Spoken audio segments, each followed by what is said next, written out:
To install the Fit360 into a vehicle, remove the seat from the base. Locate and squeeze one of the seat release handles. Turn the seat about halfway and allow the seat to stop at the midway point.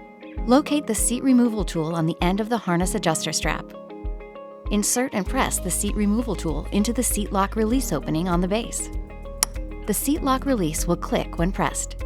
Squeeze both seat release handles and lift up on the seat to remove it from the base. Set the Fit360 seat aside until the base is installed. Next, we'll install the base. Always use the top tether anchor if it is available.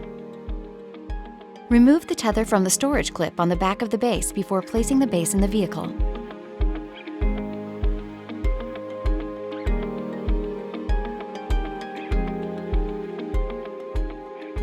Next, place the base on the vehicle seat. Make sure it is not blocking the vehicle belt buckle. Lay the tether strap over the back of the vehicle seat. Locate the recline adjustment handle, then lift up to adjust the base and level it by sliding it forward or backward. Check that the headrest of the vehicle seat does not interfere with the headrest of the child restraint. Locate the bubble level indicator and ensure the bubble falls between the lines on the indicator. With the base adjusted to the correct recline, open the lever lock door. At the top of the lever, push in with your thumb and then lift up with your fingers to open the door. Pull out the vehicle belt. Then, route the straps between the base frame and the lever lock door. Buckle the vehicle lap shoulder belt. Pull any slack out of the lap and shoulder belt. Make sure the lap belt lays flat over the belt path on both sides of the base frame. Slide the shoulder belt into the shoulder belt path on the opposite side.